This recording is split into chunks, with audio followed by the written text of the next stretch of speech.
My name is Warren Moss, if you don't know who I am.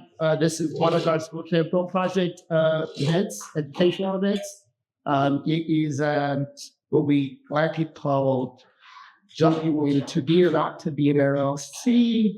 And because it's inspired these lovely people to want to be part of this and bring more creativity to share some knowledge with you all.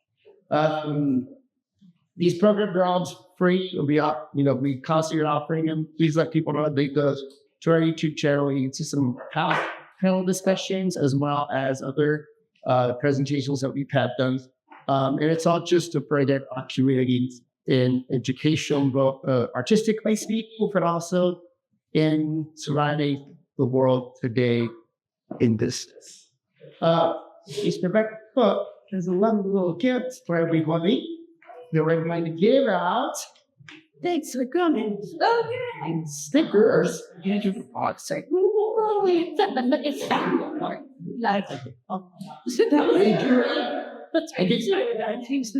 you go to our website, please, we do have merch today. It's fun to church. You get hats and stuff as well.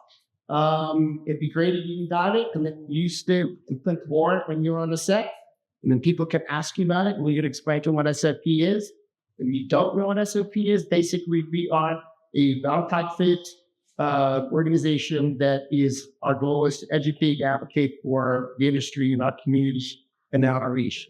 We work a lot with partners across the state, across Fieldworks and other organizations. Some of ours, it's a pure volunteer organization. So sometimes when we're all working, it goes super quiet. And then when we're not working, we're like all busy trying to create something. If you're not a member, we hope you will become a member. It costs you nothing, except for filling the one. It also allows you to get yourself listed on our website for whatever kind of occupation we do with our industry. It's kind of, so it's a cool listing. And we kind of try to just share what's happening with our community, I guess here in Spokane, but also across the state currents. All right?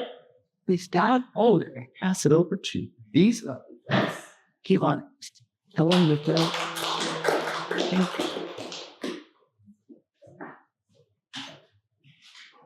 Date. Well, my name is Robin. I'm the executive director at SIMBA. I've been in that role since December 2023. Feels like a lot older than that. I have spent about 20 years working with small businesses, though, particularly on compliance instead of work in one way or another, which is surprising because I could definitely be a hot end of 25. Or more realistically, playing Harrison Ford's grandmother yourself. So, before we get to the rest of today, Juan really made a mistake. So, Juan is SIMBA's president on Spokane Independent Metro Business Alliance. Board president. We actually have paid stuff, gratefully. It's definitely working a weekend here. But we'll talk about who SIMBA is first. But Juan really made a mistake when he said, please come speak at this event about setting the LLC if here is the title.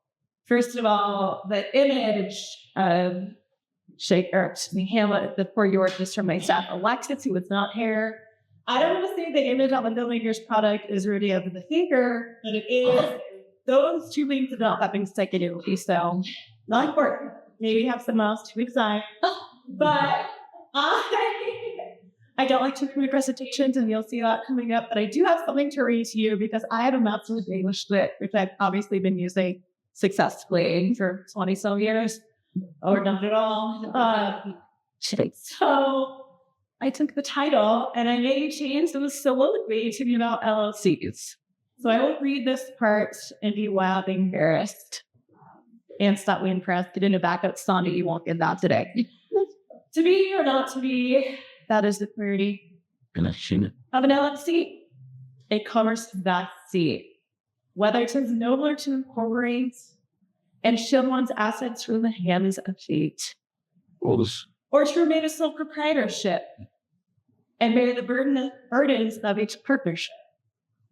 To risk it all in a single venture, or to diversify for greater tenure. To file forms to pay the fees, perchance. To take the counsel of the legal lands. For in that choice of energy lies the key to thriving business or face big. Okay. Thus, in the realm where commerce reigns supreme, an LLC's fate becomes the dreamer's.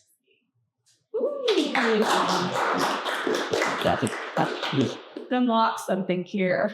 Deep. I got my master's in 2002, so it's been a minute. But it was SIMBA. We're in Spokane and Metro Business Alliance, which is why I don't say that. SIMBA is much easier, and we don't just serve Spokane. We are an IONCP nonprofit serving basically all of Eastern Washington, west of the Haynes, north to Canada, east to Idaho, south to Oregon. We would love to branch out into Idaho if we could do that in a way that was values aligned and with funding. All my funding is Washington. So everything I'm going to talk to you about today is Washington-based Jenner. Our mission is to create an environment for local businesses to thrive, organizing, education. It's not just business owners, it's also consumers. So I have some handouts on the table there. I apologize if you don't have more. It's better. Which room is smaller. My staff is tabling right now. I believe that with all of the handouts kind of handy. This little guide, take explanation one, talks about why it's important to live and support local. My favorite stat is if you buy from a local business, it'll support a local business, someone filming you at the last minute. 70% of that dollar stays in your community. I cannot tell you what your local government does with the community, but the money stays here. The other handout is the most important handout. It looks like this side on the table with a little QR code. We knew they were going to have something come back during the pandemic. The other side has information. These are topics that SIMBA as an organization can help you and your business for free on. Everything from setting up your LLC, if this doesn't make any sense, to working on your business license, which we're not really going to talk about today, to basic bookkeeping before we hand you off to Amber, and I'll tell you don't change my formulas in spreadsheet, to marketing, registering your trading, all kinds of other things. It is free. Use a QR code. It takes you to sign up, and then you get automatic scheduling links for our staff. And then the other one is about our digital directory. It is for any independent and locally owned business east of the Cascades to advertise their services, create special deals, promote themselves. We'll also promote your events if you engage with us on social media. So one side is for businesses, business directory side. The other side is for consumers. So if you're looking for any local business in Eastern Washington, we've got about 1,300 on here right now. You can find that. Everything from accountants to production companies to coffee shops to my favorite, the witchy life coach. That is his job title. He will read your tarot, identifies the great witch, so I'll get a little about. But we do all kinds of events. I was just here last week with Jasmin House on some immigrants. We have an event that might be relevant to some of you as well on June 1st called Get Your Gig Right. It's rebuild the gig economy. So if you're being hired by other people, you're a contractor, you're a freelancer, you're remotely. It'll be a little bit of what we touched on today, but it'll be things like, how do I register my trader stage name? How do I read a contract, contract review skills? And how do I make sure I'm not getting taken advantage of by the person who will account? We also have incredible catering at that event, so don't miss out. Me being able to be here to pay for my time, not that I would volunteer all of my time for our board president, is the Small Business Resiliency Network through Washington Department of Commerce. We are one of 30 organizations statewide, recently 3 or 4 in Eastern Washington, and I mean like Eastern Washington, Yakima, East. We provide these services. So it can be one-on-one, it can be in person. Some of the topics, like some of the things we're talking about today. I will say the first several slides are from our kind of standard presentation, but I subbed in publicly available film-related content. So you'll see what I can get in the public domain. We're not going to violate copyright laws here. The contract reviews, business planning. We just got business planning software. If you're looking for a loan, it's a software that like Snap Financial uses. So all the banks locally will take it. Okay, that is a lot of work. So you can log in for free for 30 days and review it with our staff in real time. So you can, if you're a night owl, not, you can put your comments in at night and I'll be able to respond to them during the day or another staffer. You can archive it indefinitely for you. So if you need that for applying for a loan or grants or fill in the break, we can help with that as well. We're super excited about that. Social media and marketing, design, none of that is what I do. So, and perhaps now you're interested in a very column, we can call it fitment for those. Well, we also have a contract with the Department of Labor and Industries, which is honestly where I break hearts. I have all kinds of grades. They're all tabling right now to provide kind of the go-between between L&I and your business and get defined. Because L&I is call when things are good. They call when things are bad, when they start looking around, and there's fines. We have 0 reporting requirements to L&I for this. So if you need help with workplace safety, for example, you should know every single kind of business, even if you work by yourself in your home, must have a workplace safety plan. You don't have to raise your hands. I either know for this contract. We now have one for our SIMBA office. We're doing a workshop about that coming up in a bit. Business licensing, all your wage and hour laws. The one that I hand out the most is you have to pay your family members because there's no such thing as a family business in Washington. If the family members are not owners for your business, you have to pay them at least minimum wage. And the reason that's really relevant is last summer, Ellen and I had people going to farmer store kits and asking for their wage and hour laws, their minor work permits, fill in the blank. Don't do it. My favorite story about this is we work with the LLA small business team who will answer your questions at no risk, no reporting. And one of them is in the Tri-Cities, which is getting her house built right now and expanded on. So people keep leaving contractor cards in her mailbox that are violating mobile license deals. Like of all the places they could be dropping them on. So we already just provide assistance on a variety of topics there as well, field and wage requirements, and your family, whether you're an employer, independent contractor, it's a very strict set of rules there. In the public domain, it is very hard to find actors and actresses of color. So I found one Indian Tamil actress to throw in the slides here.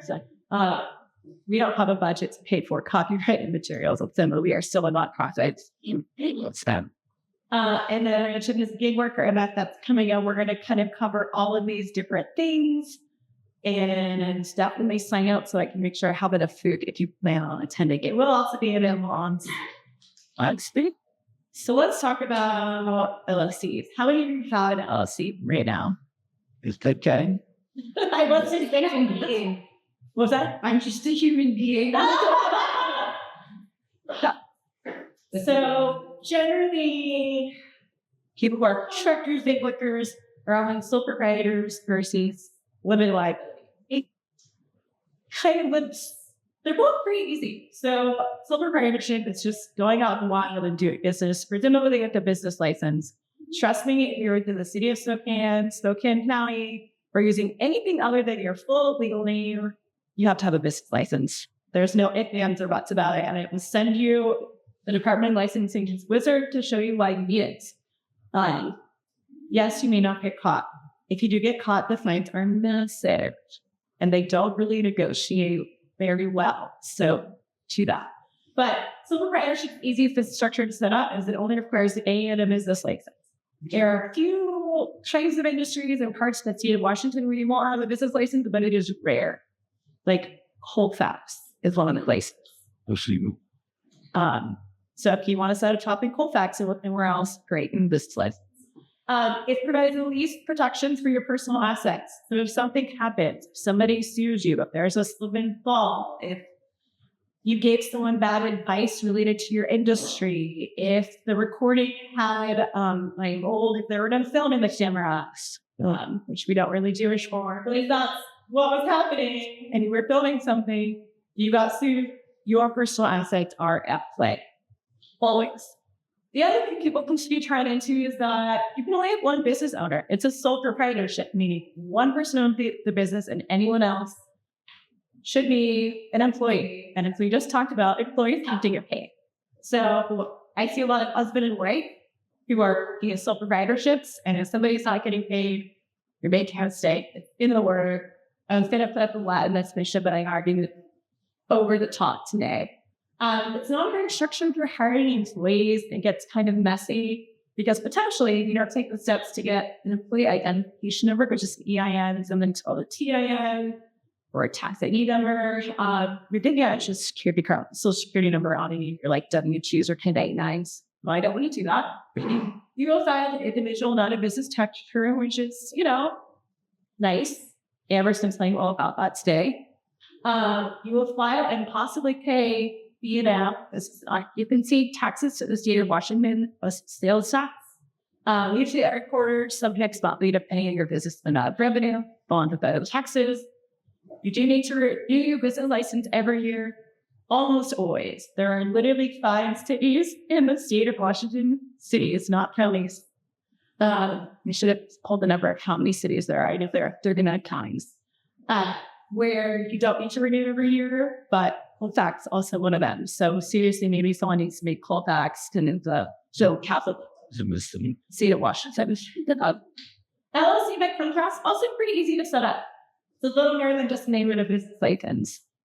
If you keep your books correctly, which again, Amber will tell you about, and if you meet with one of our staffers, please follow the spreadsheet. If you keep your personal assets and your business assets separately, and you keep good records, not great records, not perfect records, not CPA specific records, your personal assets are never at risk if you have done something that is not intentional. You do something intentional, your personal assets are always at risk. But generally, if you're working in good faith, something goes wrong, there's a mistake, keep those separate, then your personal assets are not at risk, which is why most people move towards the LLC. You can have more than one business owner.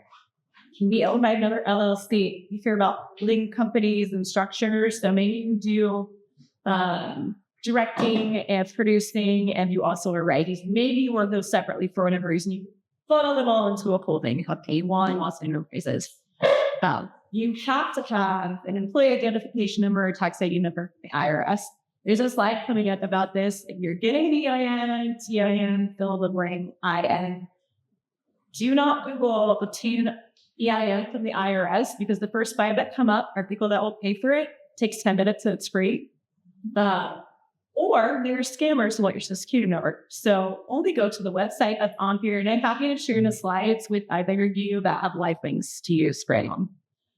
We still file generally individual tax return, not a business tax return, unless you've chosen to be taxed differently.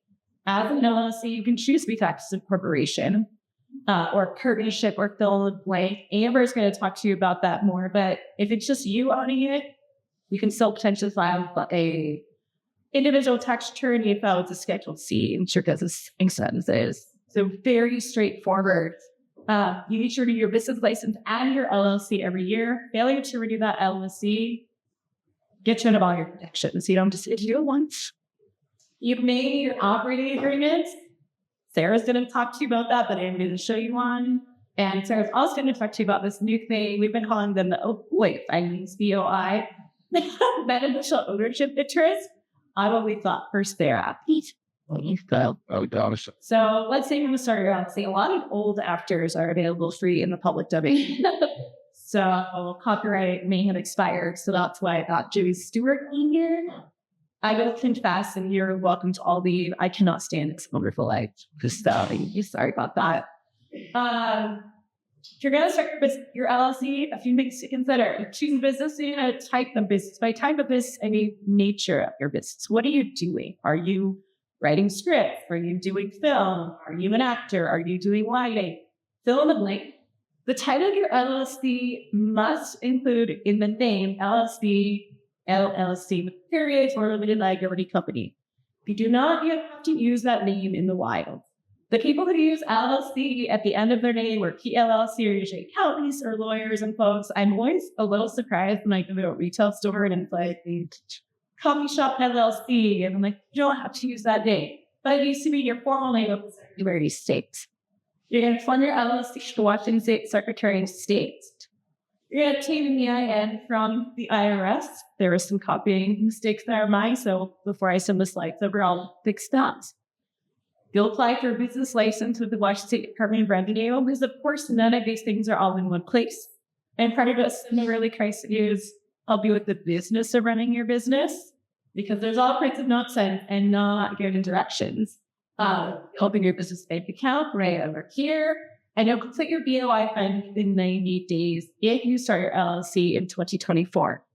If your LLC or a partnership corporation bill of lading existed before January 1, 2024, you have to complete your BOA filing by January 1st, 2025. So I definitely come somewhat of this room with the BOA filing early as we scare about.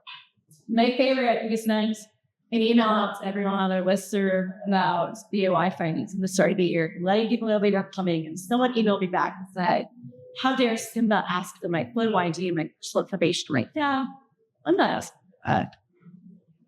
If I had that kind of car, I wouldn't be giving a presentation at a library on Saturday. But here we are. But Sarah's going to talk to you about that.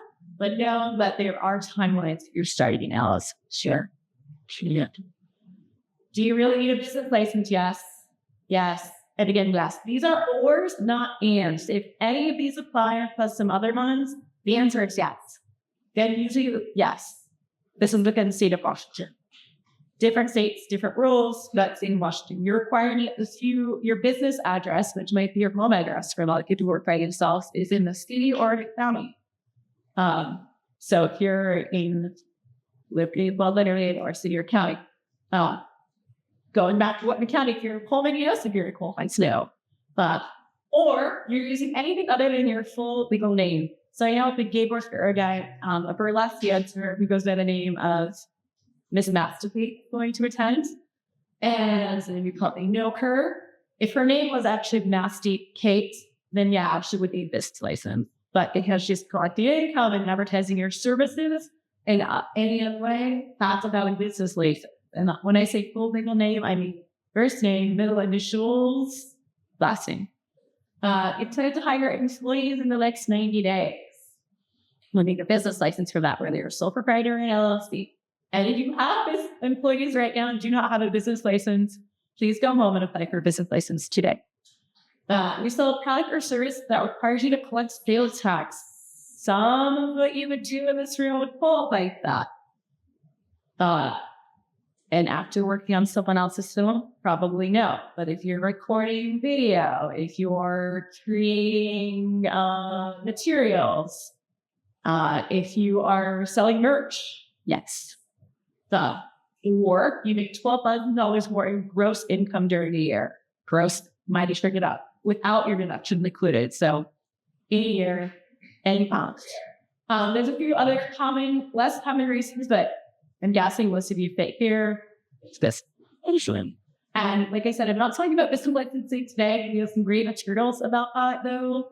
And any one of my staff, you'll apply for a business license and answer the questions that you need to. For your LLC. Again, Secretary of State and the state of Washington. Your entity must be formed on the Washington State Secretary of State's website before you apply for your business license. So on that, here's what to do steps. Those were in order, which is why I got rid of stuff from the IRS and it's rearranging. You can apply online at www.sos.law.gov. I always think SOS, like help with my business. I'm going to go to the Secretary of State. You can also download and mail in a form. I do not know why you would do that unless you put a language barrier. They do have the form available in 30 languages right now, which is incredible. It is not available online in any other languages. So if you need language services, paper is great. Applying online allows your LLC to exist in 2 to 3 business days. That's about the timeline. If you take the form and mail it online, it's 3 to 4 weeks. You're a PLLC. If you happen to be an accountant or a lawyer or a doctor or a fill in the blank, it can take 3 months. So just be grateful you're not in that space. Remember, business license after you form your LLC, the initial filing fee is $200. It's a one-time fee. It is something you should record and save for a future tax deduction in the year you file. And every year you have to renew your LLC registration with the Secretary of State. It used to be $60 until this year. Now it's $70, so I had to change my slides. But they had it at $60 for 10 years, so it'll be at $70 for many years. Again, this is a one-time fee. That $70 saves all of your personal assets. And I know you think that maybe I don't have a lot of assets. Maybe I don't have a them. Maybe I don't have this, but maybe you're going to get big in this industry. At some point, you're going to have a lot of assets. Don't put that at risk. There are a couple of other small fees. If you need to change your business address, add or remove the LLC owners, percent of it, up to $10 really change. Those also can be done online. Unless you're a nonprofit and the chance to make those changes by mail for no good reason. And they want cash and check. And then it'll take 6 weeks for the information to show up on the Secretary of State's website. So they'll cash your check like 2 days later. So let's dive. And we try to make things as simple as possible at SIMBA, not to suggest that none of you can do this, but a lot of the questions don't make sense. The LLC formation is so much easier than the business license challenge. The beauty of both this and the business license is you can start it, you can save it, and then ask for it. It's a lot easier and a lot better use of everyone's time as well. If you kind of started it and save it, 'cause a lot of it is like create your login and me sitting there watching you does come up anyone. But when you log in, you see a photo. You're on the about to see a photo of Steve Hawks and various states. Like Clinton corporations, charities, the right three is where you're going to file to start your LLC. It's also where you will create your LLC. So you're going to create a user account. It's going to ask for a lot of information. The great thing about that is it will auto-populate things for you when you're seeing it afterwards. These are the only kinds of payment being sent. Business licensing accepts e-check, ACH, and it doesn't charge you a small fee. So I don't know why 2 different state entities don't all accept the same forms of payment, but I can charge. So you're going to set up a login, and then once you create your user account, which is the first thing that comes up when you push that corporation charity box, have these things with you so you can get it done once. The full legal name of the business, including LLC with periods, over liability company, full legal name of all business owners, name of registered agent with a physical address, what registered agent remote, the nature of your business, meaning like what kind of business are you in, physical and mailing address of business could be the same thing, and a form of payment, one of those forms of payment, no Sliver card, no Dyer's card accepted here. Their PayPal and like that one goes so the like. Something about naming the LLC, which I realized I did put on here, is you can have an LLC that is your name and then operate with a bunch of trade names, which is what I was mentioning. So Amber's at the Jasmin Group PLLC. She could also operate the world as Amber Jasmin Accounting if she registered that trade name. You do that with your business license. A lot of people who are maybe moving through different spaces and wearing a bunch of different hats, you're in production, you're in performance, you're in marketing, fill in the blank. You might be Timothy Chalamet Productions. I don't know. And then you own a bunch of other things. So the name of your LLC does not include the name you're operating your business as generally. You can register trade names. That's like for this. But have a name and stick with the structure. So who's a registered agent? A registered agent is the person who received official mail from the state of Washington about your LLC. And it is the person who received what we call service of process. Service of process is when someone hands you papers because you've been sued and says you've been served. They literally have to say you've been served. I continue to want to say you've got served, like that dance movie with Ken. I used to work in the legal field. I am still saying that way. So this is why I have to have a physical address. So it can't be you as the business owner from the LLC. It can be a trusted advisor like an accountant or lawyer. You're going to charge it for that. There are registered agent corporations who do it. There's some locally who do it cheaper. CT Corporation is one that all the massive businesses use. They pay the pleasure of $30,000 or $3,000 a year per business just to receive mail and then extra fees. So the only reason you as a business owner may not want to do it because you don't want to like physical addresses this, or you knew you were not good with paperwork because there's deadlines and anything goes like your state and there's definitely a deadline. If you've been served, if you've been sued and served, have someone else do it. Make that person be a reliable person. Go check me. And really, is there ever any email from the state of Washington for your LLC? It's usually going to be email. So it's really now only a person's been able to get served. And if you've been sued, you have to be served in person still. So that is why. So you have to have this person, might be you, might be someone. So once you create your login, we're going to click create or register business. When you stay out from the Washington State business, and then your business type is Washington Limited Liability Company. There is a massive list of kinds of companies. This is the one you want if you're an LLC. There's small partnerships. There's land trusts. There's non-profits. There's corporations. There are, I believe, 10. You don't want them. The beauty of an LLC and why it's really great for an individual is that there's very little corporate record keeping. It's also great because you can do very little corporate record keeping and still get taxed as a corporation for the benefit of that, but not have to truly, if you have a corporation by yourself, you have to have annual meetings with yourself. You have to send yourself meetings. You have to approve meetings that you've attended by yourself. And I say this and people laugh, but if you don't do it, you got sued, again, your personal assets right. See, LLCs don't have to do any of that. So that's also why it's a great structure for people who are busy, who are easy, who just want to get some protection and not do anything else. There is a box here that says declare initial report. Don't do this. Just don't. Because if you don't file your initial report, which is literally just the names and addresses of who owns the LLC, you're going to have to file it in under 20 days. If you've missed that filing deadline, your LLC no longer exists. And if you try to renew, you have to pay extra money to renew it and fix it. So just do it immediately so you don't have to worry about it for a full other year.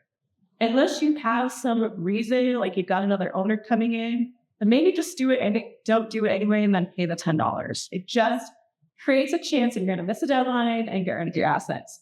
I do not know why that is in there, other than for groups that are trying to form and reserve a name and you're not really sure, or some kind of bigger entities. There is a lot publicly available, some related to artists on the internet as well. I like Pixabay. There's a few other sources to find publicly things for handouts. Okay. So once you get here, it's going to ask you about the UBI number. That's your Unified Business Identifier. It is the state of Washington number.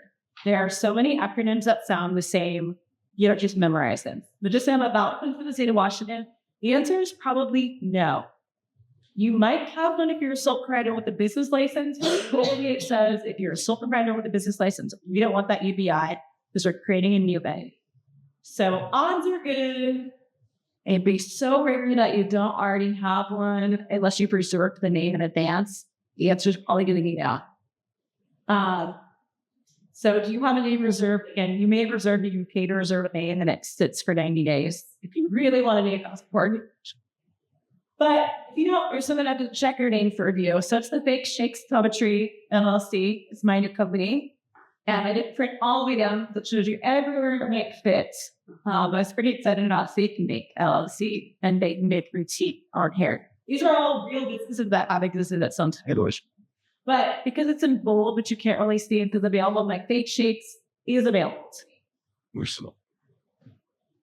Then it's going to want to know who the registered agent is. This is the screen that comes up. Again, I'm you, but you have to have a physical address, and this information is publicly available. Not like this on billboards, but I can look it up. And anyone knows how to access accuracy can find it. So if you don't want to have your address public, have someone else do it. Otherwise, use this. So again, physical address, not a mailing address. There needs to be a workaround where you can use a UPS mailbox because that's actually a physical address versus a UPS mailbox, but you can't do it anymore. And that's only been in the last couple of months because that was my worst round for people. Can't do it, unfortunately. So it needs to be someone, if you are the registered agent and you want to use your contact information, then it auto-fills it for you, which is glorious. This question about commercial or non-commercial, if you're a commercial registered agent, you are in the business of being a registered agent. So probably not you. But if you were like CT Corporation, Spokane Business, they're the registry of those people in case they do things wrong. But it's probably non-commercial registered agent. Again, not checking your mail or this address out there. Somebody else needs to do it. Then it starts asking you to prepare certificate of formation or anything else you want to know. You don't need this. Back in the olden days, and by that I mean 50 years ago, almost vintage, you really couldn't do this without an attorney or an accountant or someone to prepare paperwork because you had to fill all this paperwork out, that's all this information to upload it. They have it here in case you're a massive business who doesn't want to deal with this and has it. And I used to look at a registered agent business because people just don't want to have their address out there. They don't include their paperwork. You probably don't need this. Again, it's a whole longer from the olden days and not very olden days. The 1900s, I heard someone refer to it the other day. Maybe that it was in the late 1900s, so she's down to someone. But it was, if you've already done preparing paperwork information with odds or credit law, DDB says. The reason you don't want to put anything there is because this is all publicly available information once you fill it out. So don't give more information publicly than you must. Yes. There are actually, I don't know if they're just film sets or AI photos available. Some of them will say AI generated camera as you click on the images. This one didn't say AI, so that's blacklisted. You can't tell. And then you're going to in the principal office. This is the main address for your business. You may have more than one. This is in both office and our phone number. If you have the same mailing address, the address, we'll just fill it for you. And because I created this on our Secretary of State login, they just auto-filled in everything for me and I didn't have to do it, which is incredible.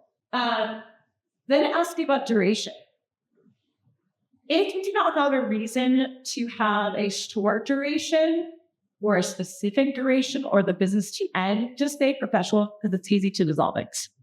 Because if you give it a expiration date on the bottom line, you say it's only going to last 2 years, but you have this LLC for 3, it costs more money to basically restart it again, and it's hassle.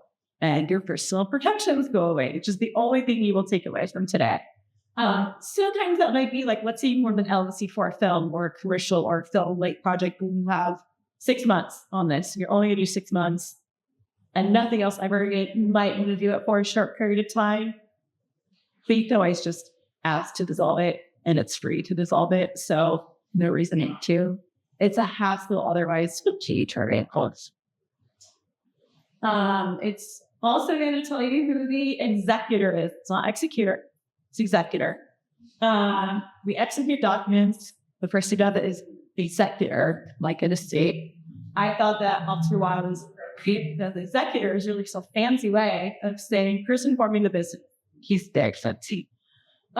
Could be the business owner or a third party. So if you're doing this yourself, you're the executor and the business owner. If someone else is doing it for you, who is not part of the business, they're the executor, person creating the business, and not part of the business. So again, it tells you that they can be an executor. Because LLCs can't be owned by other LLCs, it could be an entity and not an individual. I should have left SIMBA up there as the option for what that looks like. The other question is, when do you want your LLC to become effective? Some people want to start their LLC to start at January 1, or if your fiscal year is July through June 1 to July 1 for tax purposes. Rare. But let's say you wanted to start at January 1, please fill this out in October. The year prior, you can have your start in January 1. Up to you, but generally it's the date of filing. And I know it said it takes 2 to 3 business days online or 3 to 4 weeks on paper. They will date it back to the date of submission, either the date of postmark and the date you did it. So unless you have a reason to start in the future, you cannot go backwards and start in the past, even if you have an LLC to protect your assets, but it can be in the future. And it always makes you click add executor or add governor at the bottom right. It won't let you submit it, So you put the information in there and that you need more than one person completing this. There's the risk of that. And then you want to the governor, not the governor of the state of Washington. The governor's determined for the state of Washington means any kind of business owner. So for an LLC, the owners are called members. You're not the president, you're not the vice president, you're not the CEO, you are the owner. Or she can be the member. You might be the member owner, you might be now a manager, you're a member. But the governor is the catch-all filing system for any kind of business. So everyone who owns a business is a governor. So you can have as many titles as you like involved in this. You can call yourself internally what you want, but for the purpose of the Secretary of State and your accountants and others, you are a governor, meaning someone who owns the business out in the world, and you're operating you're a member, just like you're a member of a credit union. But then what is the nature of your business?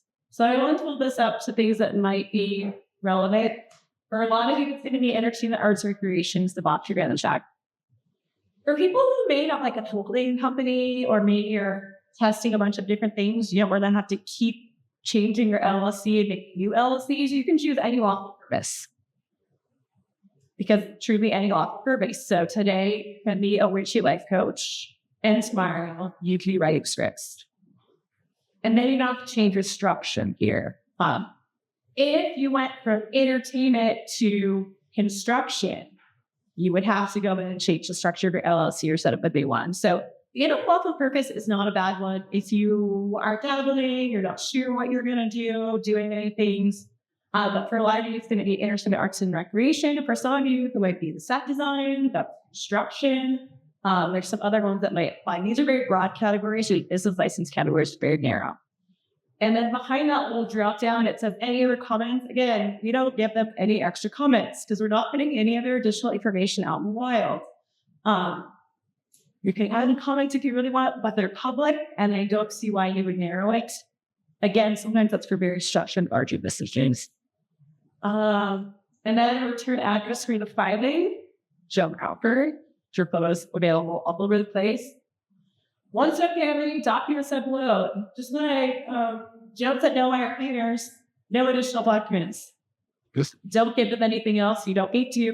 It becomes public.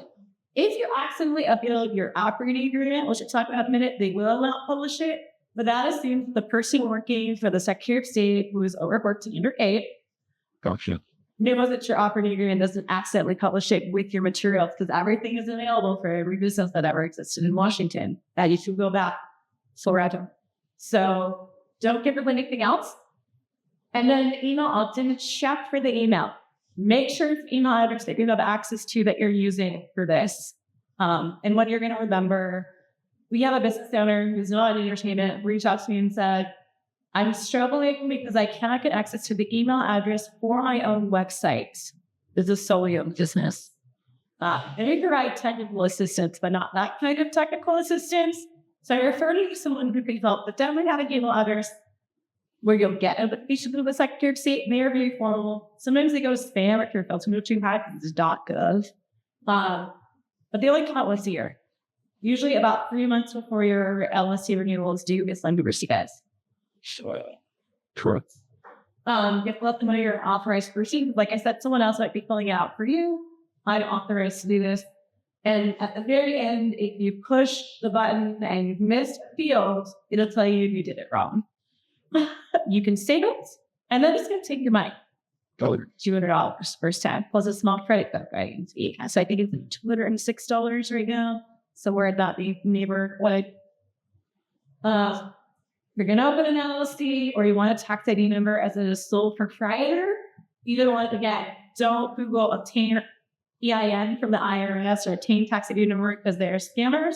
Or legitimate businesses, people are dumb, and we will charge you $300 something that's free. Go to this website, you'll be on irs.gov. If it doesn't end in .gov, it is not the right website. And the application looks like this. It is very straightforward. I don't go through it here.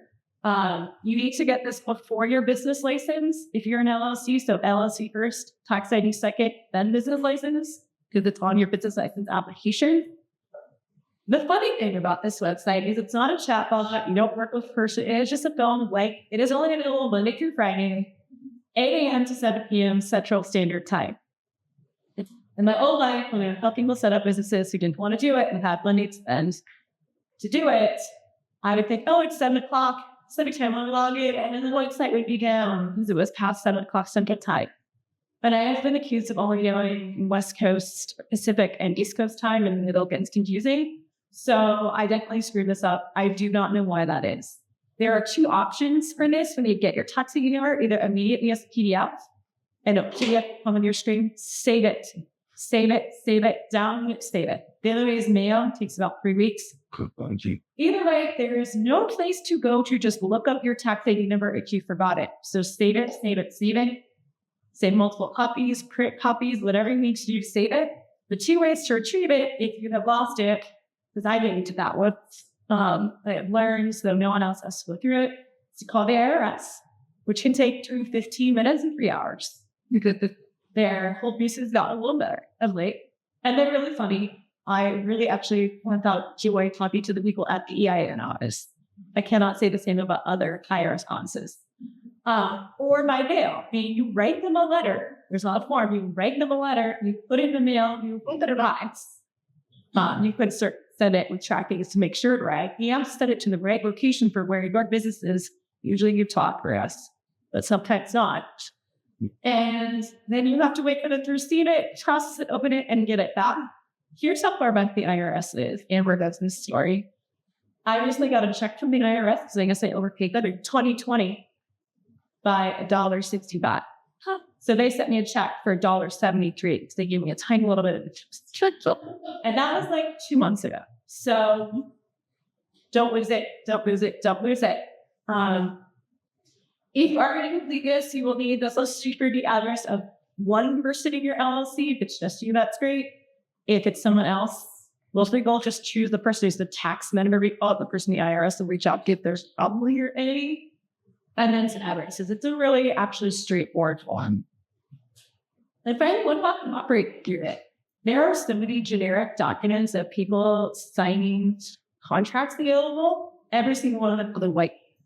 So, I also couldn't find any paid ones, honestly, that had anything for white hands. And honestly, it should be DocuSign at this point. So, an operating unit is the governing document of an LLC. It's kind of like bylaws for a corporation. An operating agreement should be drafted by the LLC members or by someone on their issue. Members, again, owners of an LLC, governors. To identify the ownership percentage, if you have more than one, is it 50, is it 40, 60? General business information, what kind of business do we do? What's our address? Who's our registered agent? Who's our tax ID member? There's one what. And what happens really when this comes to play is what happens when the LLC dissolves or ends. What happens when you part ways and you have more than one partner? This document tells you what it is. Also, what happens when add a new member or someone's getting removed? And by removed, that can be forcibly removed, voluntarily removed, death, so claim. It's not required under Washington law. If you do not have one, you default to the rules of RCW 23B, which is the LLC statute, on what happens if you dissolve, which means assets are split equally, whether you have intended them or not. After, you pay all of your creditors and members and then yourselves, and any capital contributions are paid out, and then profits are split. That's the backup. But as Sarah's going to tell you, if you want to open a business bank account, which you definitely should, you do not bring it. It's really critical for multi-member owner LLCs, particularly if you work with your family members. I don't want to say don't, and there are some successful businesses. You know, people working with their family members, not naming names, but have had a group in place because I don't know. I grew up with two sisters. I can tell you what those fights look like. So just imagine what that can be when you're trying to work in business. There are good templates available, places like LegalZoom. I'm not telling you this, but they're pretty dang good. However, if you get in LegalZoom, have an advisor like SIMBA, like Jasmin, like a film of like business advisor, not your buddy who knows business. The one thing I always get told is my friend said this. What does your friend do? And are they a successful business owner? Well, not. Probably not. So not your friend, but definitely get it. LegalZoom, Rocket Lawyer. Those are both really good ones. And Rocket Lawyers love free resource things. Or a lawyer, you have some good referrals from people who are independent and locally owned law firms who are reasonably priced to refer to you. To be sure it's valid, because LegalZoom, Rocket Lawyer have kind of generic templates. There's specific things for every state. And sometimes they miss critical things like the pay still lawyer fees if you have a fight with business partner. That provision is never in there. I shoot. Look contested. Yeah. So how do you get help for me other than one making attending event? Now, if I need, I use SIMBA as an organization. We have several staffers who are almost hiring one, so we're not all doing every single day. Come to an event. They're always free. When we run events, we provide snacks and beverages. So just for the future, a good snacks and beverages. Usually free. Usually ever since we started recording most of our events. And we'll be uploading to our YouTube and sharing them. So if you miss something, we can go watch it. Because you don't want to order me with the staff on your business topic of choice. That QR code handout, take one with you. We'll get you directly to the site and their website if you want to talk about anything. You're not limited to one meeting. Maybe you want to talk about someone just fill out a form. They wanted to talk about reviewing your contract and setting an LLC, but also social media marketing. Those are two very different people. You don't want to be running with social media. So you can have more than one meeting. Some people meet with us weekly for a while, and then every get 3 years can follow one time with us. We also can help with loan applications, so that Sarah can give you some money. Basic bookkeeping, so Amber can help you easier and cheaper if your work is already done in advance, which is very important. And also grant applications. And there aren't a lot of grants for for-profit businesses, but there are a lot of grants for creatives and freelancers, people in those industries. And I will say, I have it with, put it out. I have something, a QR code sent for a newsletter. It goes out once a month. There are always grants listed in there. We can help you apply for this. We have good graders working with us. We can help you get some of that money that truly is not available to most other for-profit businesses. So it's once a month. You can literally click on the top on the rates and skip all the other stuff. You have some pilots for that executive director level window study admin radio.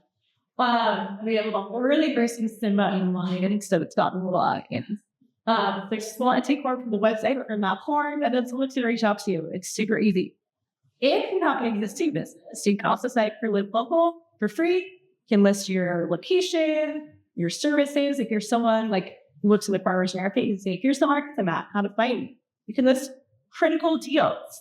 And there is a handout there with QR codes below this. And then question, but we'll see those ads like already see. Thank you so much for putting out today. This was a good group. I'll try the friends that will be offline and watching this later. I think it's such an important topic for us. I'm kind of I like to think of like the little sweet jelly in the middle of the sandwich. I don't have as much content as all of that, but I'm really honored to be here representing the Media Credit Union, formerly Spokane Media Federal Credit Union. We've been a credit union since 1938. And we just evolved as the media industry has evolved. We started with paper mill out in Millwood with a bunch of mill workers who lent to each other during the Great Depression when folks were not, folks in the for-profit making industry were not lending to them. And so that continued up into newsprints that they made, to the stories that were printed on that newsprint, to going into like Spokesman Review and other newspapers and periodicals, TV, radio, and then film industry and beyond. So that's a little bit of the background of who we are, but we're continuing to learn from the media folks in our area about new business owners and business needs, and as the media industry evolves, and then evolving our credit union to member states. I did want to do a little background on credit unions versus banks. I think somebody said, just say that credit unions are nice and do something rapid. I will say that my comments are my own. I don't speak for any entity or and there's always going to be exceptions to these rules, right? I think it's important to know that you can get the same products and services from these different financial institutions, your checking accounts, your personal loans, CDs, things like that. But the credit union industry is different in that it's a not-for-profit industry, whereas banks are for-profit business entities, and we're owned by our members. So every time I sign up a new member, I say, thanks for being my new boss, because I worked for our membership, whereas banks are owned by stockholders who profits into the host folks. I have a volunteer board of directors that meets with me every month. They don't get paid for that. I'm sure you've seen very big credit unions that might pay their board, but more often than not, it's really just a financial collaborative of people coming together so that the profits of those entities pay back into that same field, whether it's the fine designers, the media industry, we pay our profits back to ourselves. So that's what we want to focus our profits on, which is dividends, lower rates for loans, maybe pre-paying loan payments or paying dividends to our members, or just giving back to our media community in general. We don't have a mandate to pay in for community, whereas the banking industry does have a legal mandate to pay into the community. And so makes really great about that. It will have federal insured backing. So I think 70% of Spokane has a credit union relationship. That's great. That's pretty much unheard of in the nation. And you can be a member for the main credit union. You can go where the interest rate's the best for you, and you can belong to where your interests lie. So I just like to focus on that first. I'm just here for education. You may not qualify into our field of membership, and that's okay. We all just want to make sure you have access to good information and you can run your businesses in a sound way. So the first thing I'm going to talk about, to keep me up, was the beneficial ownership information and what it is. It is a new requirement. Like she said, if you were an LLC before January 1st, you have to file by the end of this year. If you're a new LLC this year, you do have to file within 90 days. And the reason you're reporting is because it's a new law that's capturing businesses inside of it's called FinCEN, the Financial Crime Enforcement Network, that's existed for a very long time. So it captured business entities like it captured individuals in the past for financial reporting to try and catch illegal activity, and particularly any kind of shell companies that used for money laundering. If that feels a little bit big brother, I want to give a little context to FinCEN because I've been in compliance for many years. We had a bombing. It was the Martin Luther King bombing about 10 years ago. It's at the Martin Luther King Day Parade here in Spokane. And so how they actually caught that bomber was that in the backpack, this is not an ideal story, right? But you want justice for things to go wrong. So the backpack was packed with those weights, those little fishing lure weights that you attach to a line that sink. And it was just hundreds of them. So no person could just buy a pack of weights and create that bomb. You'd have to buy boxes of those weights. Well, that particular bomber was from our area, and he paid mostly in cash for all of those weights. He'd go to Walmart's and different locations and pay for these weights, different times a day, always paying in cash. Well, right before that bombing, he went to a credit union north of Spokane and closed a pretty small account. It wouldn't have even been a reportable thing where you put it's called a suspicious activity report, put us a report to FinCEN. But this teller just felt like he was closing his account for no reason, and they didn't really understand. And they're like, let's just tell me something was off about this guy. So they put in this report. The bombing happened, and then the FBI is trying to investigate all of these suspicious individuals that were showing up on radicalized lists, social media, hate groups, all of these different kind of things. And as you know, the FBI has to put together pieces of information to try and get to a final suspect or series of suspects. Well, this guy that had a suspicious activity report showed up on that list, and he also used his debit card one time at a Walmart up 40 miles north of Spokane to buy a box of these fish lure weights. And so that's how they caught him, was through just one financial report tied with one debit card transaction, and that they were able to go to his compound and trigger the bill up and use it. But we talk about putting in these reports to Big Brother, I think we have a community responsibility to understand that these reports sometimes come to nothing. It's the gut of a bank worker, credit union worker, that they put something in there. Some reports are required, but it can pull data together so that justice is served. So that's the Financial Crime Enforcement Network, and I think it's pretty cool how it works. What we found is there's some gaps in the reporting when it comes to businesses that shell companies to be used to funnel money out of them, not knowing who the beneficial owners are of these companies. So you can have it looks like somebody else's business, but there's kind of this shadowy figure in the back, and money is going through accounts that can lead to money laundering and a lot of really bad things happening that affects us. So Congress passed this law to, it's called the Corporate Transparency Act, to say, okay, all of these businesses now need to file under their beneficial owners card so we can track individual people to the entities that they belong to and to the types of reporting that's happening. And that's why it affects us, right? So you're in bad actors, you're getting people who are having LLCs, awesome business ventures in front of you, but that's why you're part of that highway system. So your filing is that you do, and I also like to point out, if you do change any of that information on your filing, you have to file that change within 30 days. You go to this website, finc.gov.net/UI. You'll need information about all your owners, their names, birthday, address, photo ID. Takes about 20 minutes. I'm sure Robbie's led a bunch of people through it. So it doesn't take very long, and then if you change anything that's reported, you're going to want to make those changes within 30 days. There are penalties, like the fines for failure to report, just because nowadays, like why it's so important that we do report, they really want the whole country to take that seriously. The next thing I want to focus on is opening up your business. So now you're an LLC, you want to separate your assets, your business from your personal accounts. There's going to be some things that bring with us. That's going to be your business license. I'm not going to go over it. You did a great job. Your business license. You're going to bring in your employer identity, your EI and employer identification number. Our LLC corporation bylaws are actually the same thing. So just your own LLC corporation. And why that's important to us is if you dissolve a big got money in an account for you, how do we know we're liquidating that account correctly and not going to get trouble from a different business owner? We need to have instructions. It's just like on a personal account having a beneficiary. We just need to know what to do if the account needs to be closed. You'll have identification on all of your joint owners and any authorized signers. You need employees who are going to be doing business for you or signing things that they're not an owner. And any board resolutions, if you have a board of directors. LLC don't have a board of directors, but if you do, we need to have a copy of that board resolution that says you have been approved to open with town. When you come in, we'll have you do a certification regarding your beneficial owners. And we're going to ask you information about your business. When you're filing for your business, you have to say what industry you're in, a little bit of what your business does, and how you want to make your money, where your money's coming from.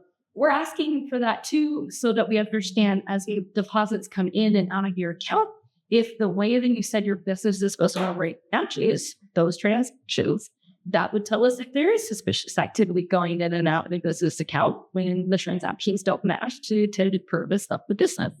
That's a little under the hood. Usually I don't tell people that. We will ask for this whole story so we know when something looks amiss.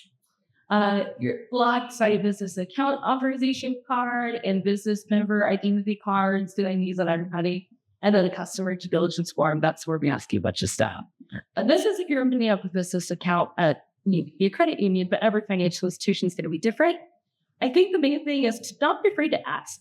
Find somebody you have a relationship with. If you want to go work with Unico or STCU, great. Find somebody say, hey, I'm going to open a business account. What do I need to bring with me? You can ask that person if they have time to go over the list with you. Do not get embarrassed. You're dealing with a lot of detail. And we're always anybody who's worth your time is always having to be updated about them so that you can feel confident going in and be up to where you go. And I wanted to highlight us. So those of you who are in the media industry, if you're looking to open up an LLC, call us and see if you qualify for our field of membership or a close field of membership. So you may or may not qualify. We can talk through the difference. But for our business accounts, our business owners love us because we don't have an account fee. We don't have a minimum balance requirement or transaction requirement. A lot of institutions just ask this question. Do I have to move amounts? Do I have to have 12 or more transactions in a month? We have other cards and web plus capture for our business partners. And then we do business credit cards and business lines of credit, things like that. I do say also we might not be the lender for you because we don't do business lending above $50,000 unless it's for legal. So if at some point you need a loan that's going to be much bigger, just think maybe we're not the one for you, and that's perfectly okay. Try and stay the credit though. Like if I think hold on, is there? But I think you can also just make your value because that's the pitch to see what credit unions for me. Because we are storytellers, that we believe in supporting storytellers and their profits and bring our profits back to our community. But we may have a different need. Also, we don't do payroll services. Like, don't figure out with payments here, please. But once you have a payroll file, if you're going to a bank to process payroll, all of your employees have accounts with us. We can take a payroll file, send a corporate accountant those employee accounts for you, just using an Excel spreadsheet. So we don't calculate it. But we've had some business partners where they send us one file and we fund the accounts and it makes super gigs. So some cases there will be starting a lot of employees. I guess acquiring through business. Oh, it's so interesting how my font changed like little things to uppercase and lowercase. Note for next time. We use Boris rough, and apparently it comes out rough in the UX work. But I do think you should plan now for a loan for your business because you're always planning your personal finances and your business finances for what you might need in 2 years, 3 years, 4 years, 5 years. But when you're just starting out, we're looking at your personal credit score. So just managing your personal credit score is huge. And we can have a personal account alongside a business account for the LLC. and just look at those things together to find out if it's a personal loan or a business loan that's going to make sense for you. Also, think about what economy you might have. And we're a media credit union, so this is really unique, but that we've been able to underwrite things like cameras and lenses and equipment to help our members out. Not every credit union will do that because they have no clue what the value is on the camera. But if you have an old vehicle you have paid off in cash, it may have value. You can put that to a lender and say, hey, can you underwrite this loan with that collateral? And I can drop your interest rate. Boom, if it's collateralized. That could be your home, business equipment, those are kind of things to say. When it comes to business lending, just ask. Ask your lender, will you consider this or collateral? And they can choose to say yes or no, but you should never be embarrassed to ask. Because secured loans always, most often than not, will have a lower interest rate than that unsecured loan. The other thing too is that you've got a pocket of savings over here. So it's emergency savings. You don't want to touch it. But you need the small loan here. We can do a shared secure loan, and then it's just a 3% interest rate on the loan we secure your savings with. And as you pay down the loan, your savings opens up. So that's another thing to be aware of, is that you can use your own savings account to secure a loan to get a really good interest rate. And then the last couple of things here is just making where you borrow. You can split up your financial services, have a bunch of accounts. Like I said, a lot of people have lots of credit relationships. But if you're looking for one dedicated relationship that can look at your whole financial picture, we've written loans based off of somebody's statements, their income they have, and considering their income versus their expenses. And I'm going to tell you, if you ever hear that they don't need to developing their credit score, but they obviously have cash flow. We can do that when we can see the whole picture on your financial things. So Banking Where You Borrow does offer that big picture to your lender. And what your HC offers, I already said we only do business loans, and for vehicles are like 50,000. Maybe we're not the one for you. Just kind of knowing what you're going to be going into and how big your business will be will help you plan perfectly. So thank you so much.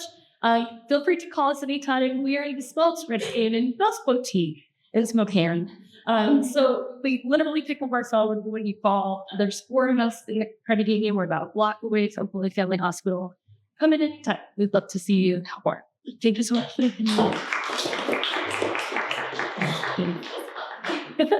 Yep.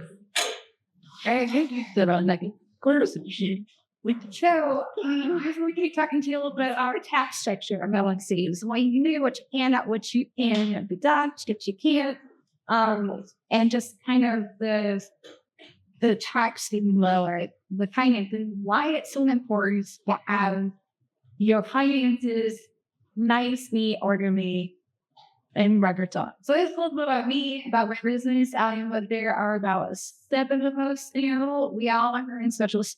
I'm using CPA, so I'm the one that does the expenses. I use fun. I do integration. I do a lot of almost a few of our bookkeeper. So we have bookkeeper. We have HR services. We have media specialist who does website as well as graphic design. He is the person who I'm designing for police stations. So he's an IT team, pretty cool. So yeah, talk a little bit about me. Nice. All right. Importance of keeping financial records. So Rob already talked about it. So to Sarah, it's so important to have a bank account separate from your personal. From your personal. Even if you decide to do an LLC and you have a sole proprietorship and you're doing a business, still have a different bank account as a business than a person. It's super easy to do. Everybody will just want to give you, for the most part, and will want to give you an account, because they want your money, right? But it's a lot of keeping those finances, those transactions separate makes it so much easier to keep track of your business successes. If you, not besides liability versus if you commingle those transactions, let's say you buy something from Amazon, for example, you may not know, or let's say you buy something from Amazon in January of this year. When you're doing your taxes on January next year, and you see two incomes on purchases, right? One might be business, one might be personal. But if you have both of them in a bank account and didn't necessarily keep those receipts, how are you to know if it's a business success? How are you to prove that it's a business expense if you were to get out? So that's the easiest thing to separate those bank accounts, because you say, okay, everything from this business bank account is a business expense of some kind. And so you don't have to, that's great, keep your receipts, by all means, but it's policy sort that, I think, yeah. So one area is like important, but so that brings me to tax compliance. Obviously, you want to be able to know what's the business expense and want to be able to deduct it. And having financial records is essential for that. It also helps you plan financial planning so that you know if you know how much money you typically spend each month, you know how much money you're going to need to make next month to be able to spend that was great. Without having those patterns, without seeing that financial data, you might have to necessarily know how to plan for what you want. Maybe you want to expand from your business and not just do performing arts, but maybe you want to have like bands too. I mean, for example, how do you support that other branch of business without having a plan or a structure, financial structure to be able to work that? Legal compliance, Robin talked a lot about the legalities of an LLC, but there's a lot of financial keepings. For instance, there's record retention rules, but that could come back to bite you if you don't keep financial records. And that's, you might know this better than I do as far as the timelines. But so, for instance, the IRS, I'll think of that, but this is what I could correct it. IRS can audit you for 3 years. So right now, they can still audit 2020 tax returns because right now we're filing 2022 tax returns. So the fun fact about that is depending on when you file it is how long that audit is subject for. So for example, if you filed your 2020 tax return in September of 2021, they can audit you through September of 2024. If you filed that tax return in April of 2021, that tax return go on the con. That kind of thing. So that's something to consider. A lot of people file late, but it's correct. And so if you don't file your tax return, you're basically opening up yourself up to audit. So I've felt people, they'll come and say like, Amber, please help me file my taxes. I have 7 years to file. I've been cutting for, I post them on my 7 years of the taxes. All 7 years are audited because we just okay. So that's something to consider as well. Not that happens frequently, but it's something to consider. And then making decisions. I will bit more about the usual thing I consider goal design. So, but again, financial records are super important for that. Also, that frame stakeholders, because a stakeholder is not necessarily an owner, right? A stakeholder can be a bank that loans business or that loans you money, right? They have an investment in your business because they want to pay back. That's also considered stake. So paying that loan back, pay your investors. If you have investors, they may not be owners. They might still invest in your company, right? Invest in you, or you want to be able to give it back. You won't feel that without great financial records. So here's a couple looking at more about financial community, and this is ranking why financial records are so important. Stay and organize, being deadlines again, that's IRS. Say Washington, there's a whole different that managing cash flows. I mentioned that as far as knowing how much cash you need, just in order to spend the cash that you want to be able to do for your business. Identifying trends. Again, if you know how much you maybe you're in an industry where, let's take farming for example.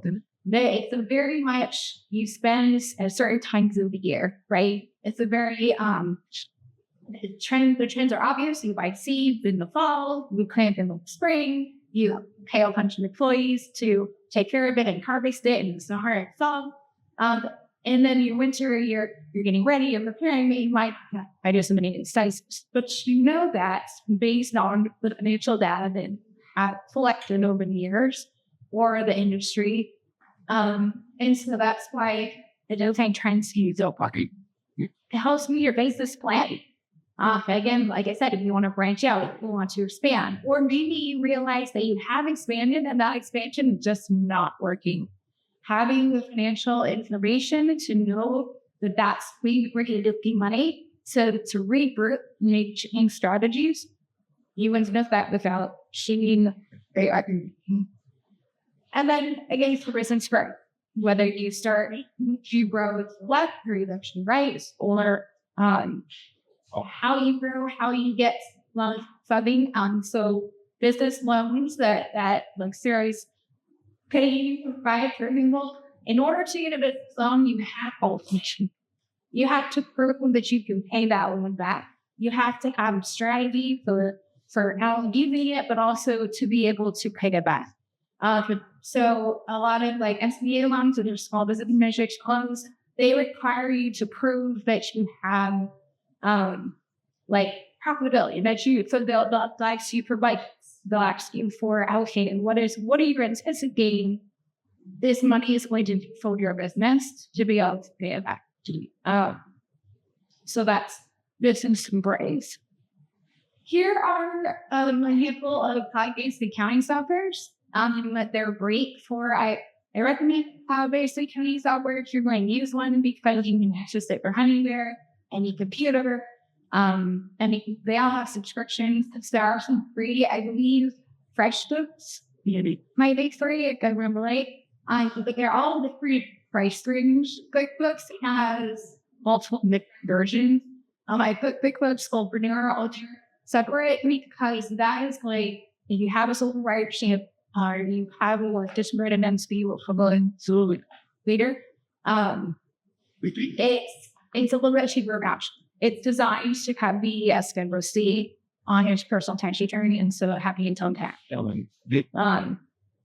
Zero specialists, Wave, I've never used Wave, so I'm not doing much stuff open. State is making a comeback. That used to be Peachtree. I don't know if you still remember that, but yeah. It kind of away from QuickBooks, and so they're like, okay, that's and that's what they combine.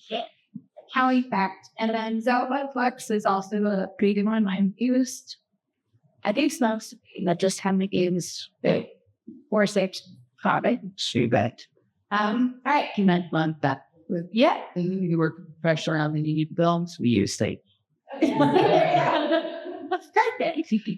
so here's traditional business deductions that are deductible for IRS, but in some capacity, right? So self-employment taxes. So I already really quick what self-employment taxes actually are.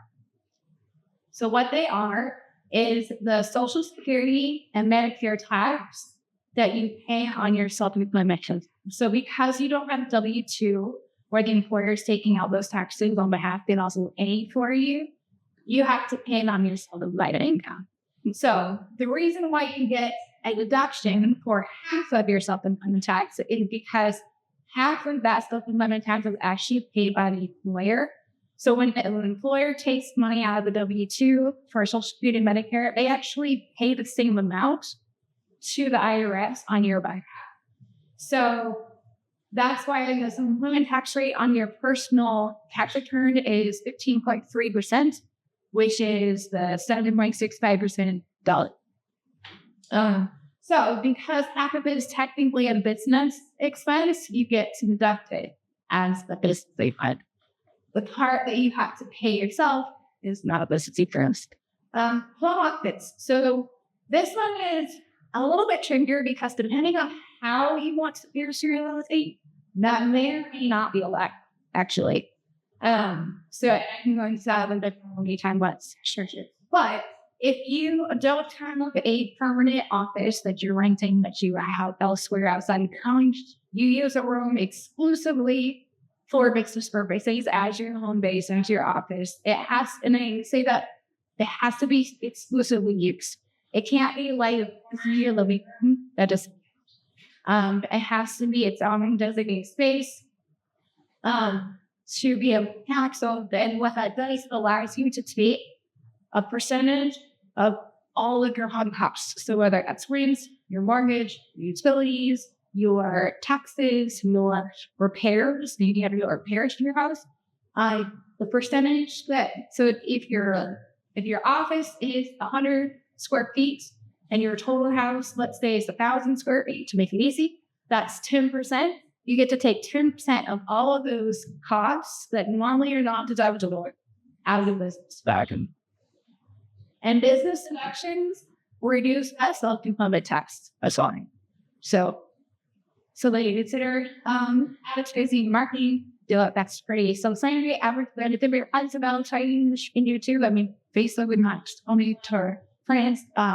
There's other types of promotional too, right? So for instance, our firm, we sometimes will buy a table and not graduates.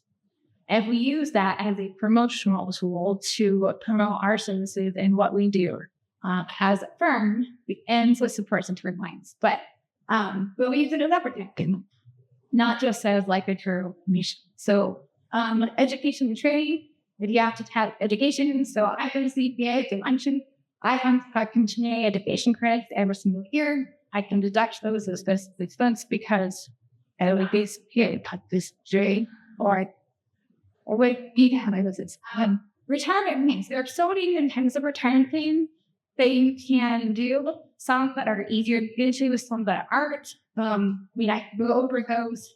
If you have questions later, that's like a little bit there on this thing.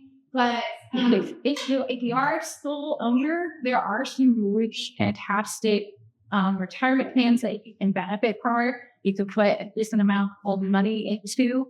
But without, the next part to retirement is you're essentially being yourself, right? So you're reducing your taxes, but you're not just paying expense, you're paying that expense to yourself. So that's one thing out. Accounts, health insurance. So health insurance is a little bit different in the sense that it calls an line deduction. So it doesn't actually go on your business. Let's get receipt or the business report, but it still gets deducted as a business expense, just on a replace question. Business insurance, it's pretty, but has interest. So you decide to get that loan from the credit union, right? So to do something, as long as that loan is used for business purposes, you can deduct that interest on your business. Let's say you got a line of credit on your house, right? To fund your business adventures. You can actually deduct that line of credit interest on your business statutory, even if it's on your personal house as the collateral. It's what you use that money for is what you can deduct on your business. Phone bills, I don't know what business doesn't have phone. Usually you're still using your cell phone, right? I use my cell phone all the time for my business. So it doesn't be fast. Subscriptions and membership fees. So if you have to have a subscription or like a membership to an academy, for instance, right? That would be considered a license expense because if you are in the business of, for example, I have the memberships to the AICPA, which is the American Institute for Certified Public Accountants.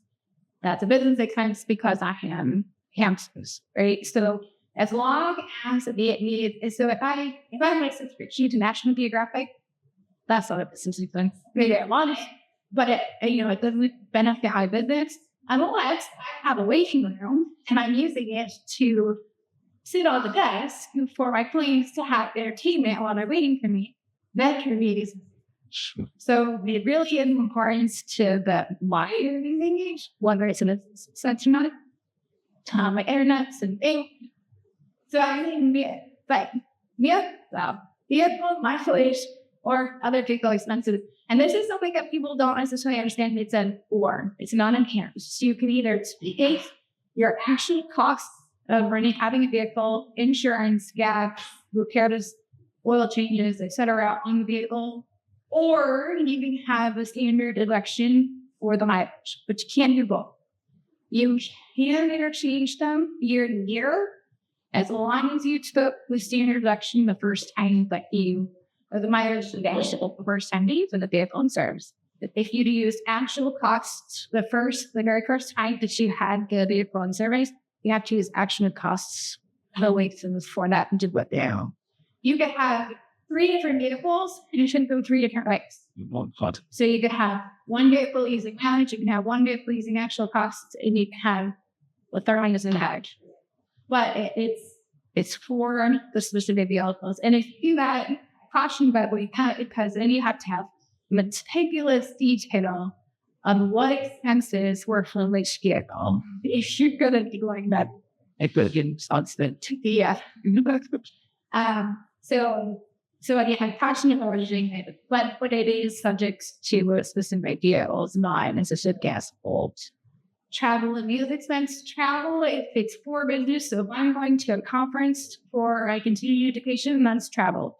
If I'm going to Hawaii to take my kids to, a tropical place, that's not a business expense. Unless I'm also going to a conference, right? So many times that will be that, I know that it not mean Hawaii, but let's say, again, I found a conference in Hawaii, and my plane ticket to Hawaii to go to that conference would be a business expense. If I take my kids, their plane tickets would not. And I was like, I'm not happy to see any or if they're an employee of my company, if I pay them their wages, they are too young right now and can't actually put them, but what that can be anyway. So on meals though, while they are deductible, they're only deductible 15%. So if you go and you have a meal, you have a business meeting or you have meals while you're traveling for business purposes, you can deduct them, but it only is your 50% of the total cost that you pay as actual actually come up pretty well. And then software and tools. So if you want to get that accounting software, it's a business. Maybe the software that runs you leave before tracking all that new software that you got. Life plan? Yeah. Yeah, I mean, they're nonprofit, but it's simple expense, right? They're using it for their customer life. But this QBI deduction had a neat little trick. So in 2017, the Congress passed something called the Dahmen tax. It was like that huge tax saving that the Republican Congress was trying to push, like the first year or two. So they ended up passing it in December of 2017, retroactive to like September of the year. But one of the things that they did in order to pass it is create this 20% deduction, because what happened was they changed the corporate tax rate to 21%, a flat 21%. And in order to prevent people from taking all of their LLCs, their small businesses, and automatically incorporating them to qualify for this 21%, they have to deduction be qualified business income. And what that says is if you netted $50,000 in your business, you automatically get a deduction for 20% and that the rest of. Now, there's a lot of limits and it's like things that make sure to qualify for this, you have to have it's either 20% of your taxable income or 20% of your business income, which is lower.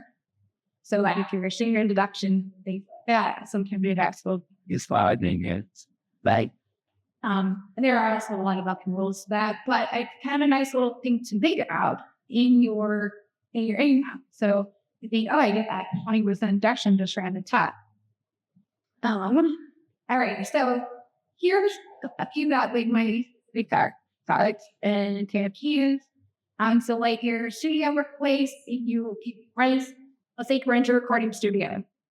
That if you're selling your power apps or music, you sell that music, the fees that you give to rent that studio are 28. depends. If you play instruments or if you have to have power tools to create the set designs. For example, those, how you're using them to create your product, at least to test this, and it kept taking professional photos, right? You're selling yourself in the sense that you're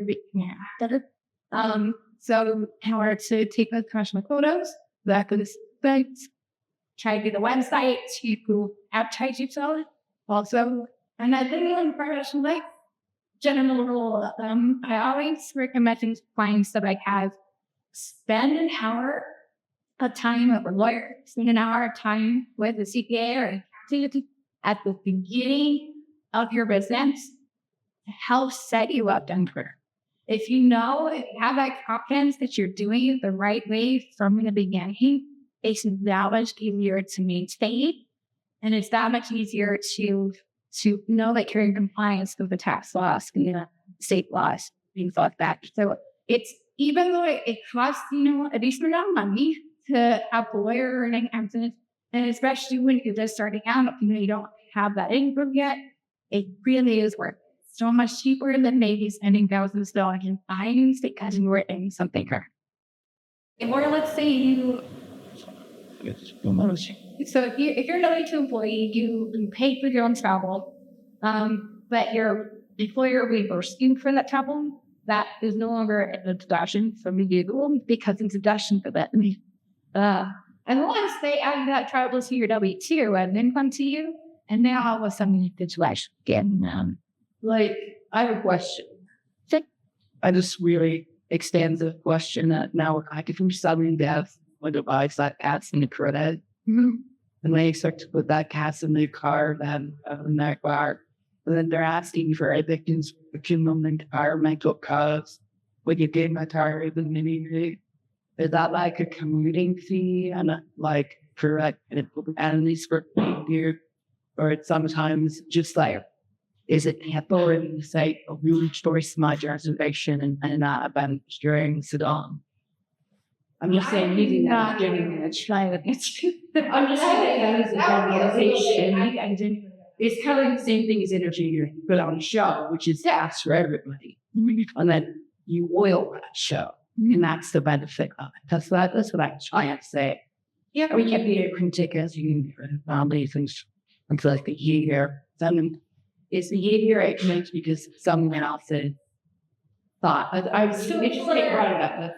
What hearing versus behavior and people's actions are it's kind of because it's hard deduction for the behavior. It's actual money. So if you pay for gas or something that's it's deductible.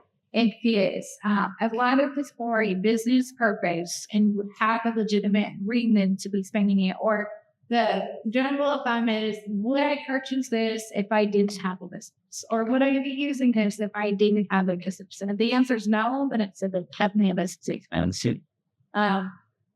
Ones that are a little bit flirty help them be with that told them about, if you have anti-craft. Yeah, but you have a product and you're selling it and you need but it's a product and do somebody bring you. Yeah, so you're using it. The deductions are whatever you use, you put into that product to meet. So whatever costs you incurred. Your time is not a cost.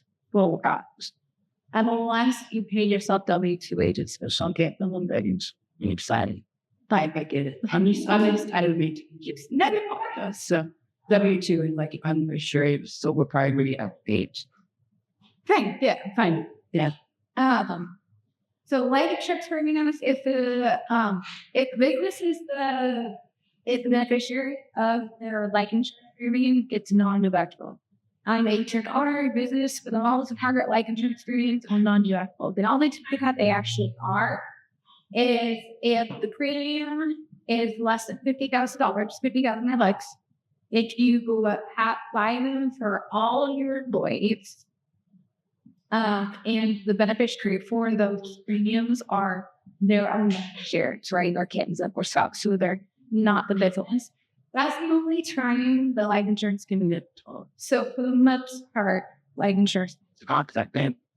Usually that is involved in total during like in them rights and knowledge. So that's like it. Regular community mileage. So like I mentioned before, you can take mileage for business expenses. However, commuting means going from my house to my work. That's considered a commute. If I go from my house to store in order to buy a product from the business, that is a business trip. So a commute is like you're ready to go to the business. If you are going to a client, that is a business trip, not a commute. So the commute really is just between you and feel like they're what your job. And then fees for violations. So if you have tax penalties, let's say you have payroll taxes and you didn't pay them on time and the IRS assessed you a penalty for not paying the payroll taxes, technically that penalty portion is non-touchable. Say those for Washington State, let's say you didn't file it on time, the penalty you have to pay that penalty, it's the deductible. And that's across the board. And if you have OSHA violations, you have to have money that line is gone. Right. So Those are, all right, so that leads into the taxing structure of LLCs. So LLCs are this great little entity that you can basically choose paying taxes. Not just on the top, we have to do these elections. You have to proclaim basically to the IRS to be it. So that means then, if you start, so when getting your EIN, this is kind of where it puts you in the bucket to start. When you get your EIN, it'll ask you how many owners of this LLC do you have. If you say, I have one owner, it automatically puts you in the disregarded entity section. So that is how you're going to file regardless. Unless something changes because you're a sole. If it's you and your spouse, those are considered one person and you still fall into this rate. Partnership is where you have two or more people, one related. It could be you and your kids, and you have second relation, but that's not you and your spouse. So it could be you and your kid, it could be you and a complete stranger, it could be as long as there's two or more people, you actually get entity. So an S corp, for example, you to be an owner of a partnership. So they're like a partial owner of an LLC. That's where you start paying into show companies. And it's more used to why they make the BOI. But not all something things. But I just using it as an example, it doesn't have to be an inventor. It can be, you could own an S corp, for example, and be an individual. And then go in with your S corp and you have an individual as partners in this LLC. And now it becomes a partnership because the S corp is different than one person. It can get very creative to that. But as long as there's two or more, it's automatically taxing the partners. And they're looking for a tax that. Now, this is where you can do elections to treat it as an S corp. So, to treat it as an S corp, it basically gives you the corporation status while giving you some of the tax preferential treatments of a partnership or a surrogate. The biggest difference, so there's a lot of different rules almost bring along. Can I can get into some of those and also the partnership and we would dive down. But essentially, these two are subject to civil employment taxes. Those two are not subject to civil employment tax. Why are S corps? Even though the income they earn from S corp flows through to your personal tax return and it's taxed on your personal tax return, just like these two, why is it not subject to civil employment tax though? It's because you were required, if you have an S corp, to pay yourself W-2 wages. And when you pay yourself W-2 wages, specifically as reasonable compensation, is what the IRS did. What does that mean? It's so varied. What you have to do is basically industry standard. You have to pay yourself what somebody else who is just a regular W-2 employee in the same field would be willing to hear about. That being said, if your S corp does not make enough to give you those wages, the IRS is not going to force you to go negative just to pay yourself wages. If your S corp only made $10,000 and that's all you can give yourself is wages, it's fine. $1,000 from carry to, how it's not quite reasonable comp. But the IRS isn't going to penalize you, and autos will come if you don't have them in your purse. So, But then you could beg for the money. Why you could apply for the money. I mean, I wouldn't do it at all. Or subsidize for the money or act on. And I would never get a loan in order to pay yourself things. Just that you don't need to. It's cheap. It's not a reason to that I would not. That's just slippery slope. Pay your loan, basically. It's not that like a Corporate subsidy level liability protection on our survey on page 10 and up. yeah. Subject matter and language stuff. Why? With corporations, as I mentioned, they're taxed at that 21%. They pay their own taxes. So in order to get money, say you own a corporation, in order to get money out of your corporation, you either have to pay yourself W-2 wages, or you have to pay yourself dividends. Dividends are double taxed, meaning it's not a deduction for the corporation, so you still have to pay 21% tax on the paid out. And when you pay it to the owner of the corporation, you have to pay taxes on those dividends. So you get a 1099-B. It's considered investment income, like 12 rates, and not that have a liens rights. But if it's not, it's like your regular income tax rate. So technically, that's why they call it double taxation. And you don't have to get down. You could choose to give yourself a giant bonus at the end of the year, increase your W-2, and then just pay whatever is left over in the corporation as over tax. I mean, you don't have to give yourself dividends, but most corporations, especially if you're buying your publicly traded, they will have to be a corporation.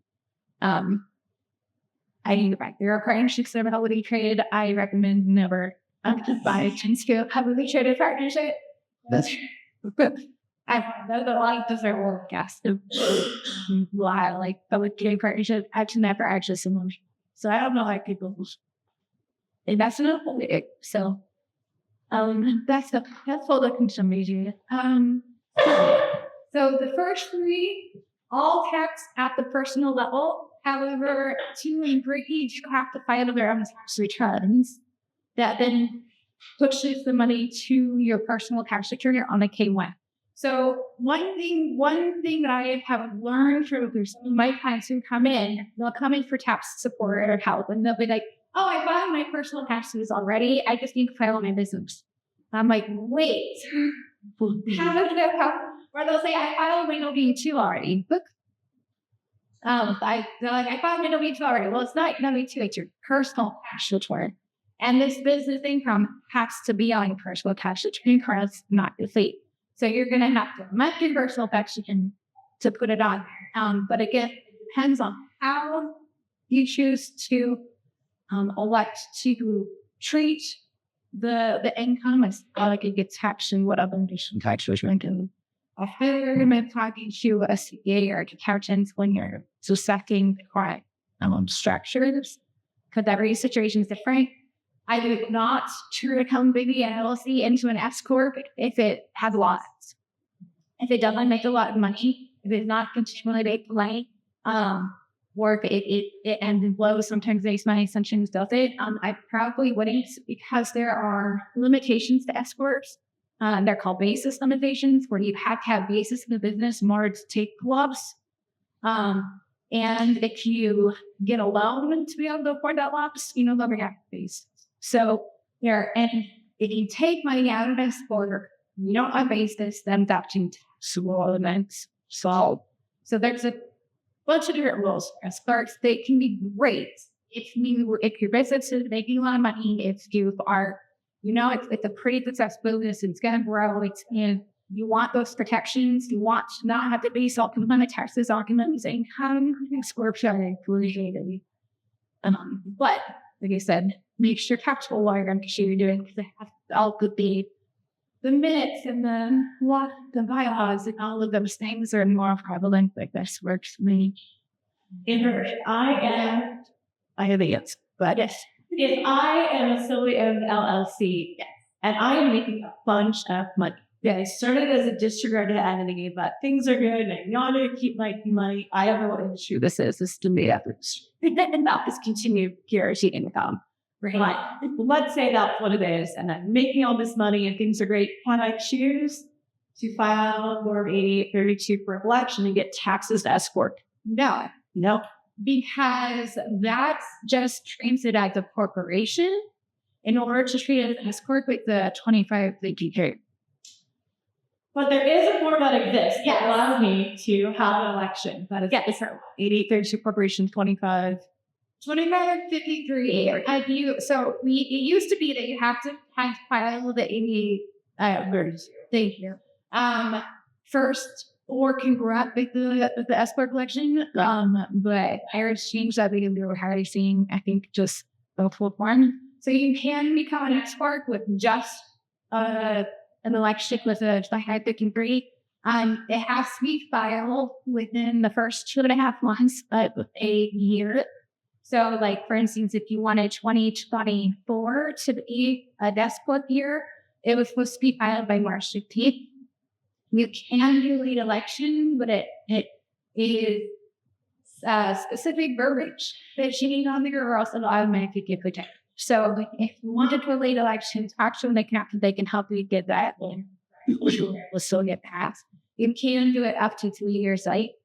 But I don't recommend it because there's going to be late timing fees for not running us for the last 3 years.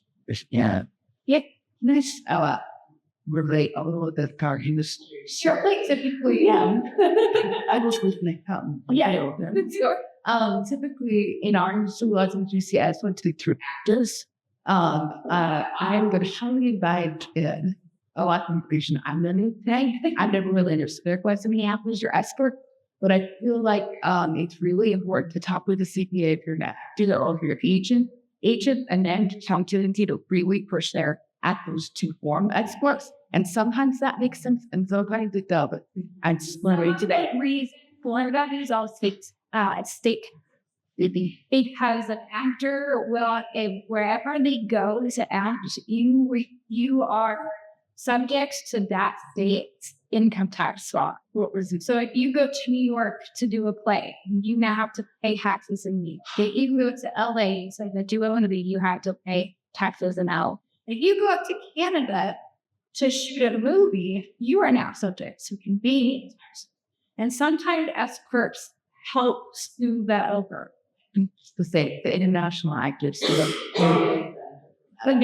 Benefits about thank you. So validating it. But I think you're right with the record keeping that we talked about. If you're starting out, or you don't now, or you did a commercial here or there, not worth the paperwork out. No. And if you don't file your S corp tax return for, I believe, like 3 years in a row, your S election automatically revokes. And it does not revert back to a partnership or discredited entity. It automatically becomes a corporation. Oh, yes. True.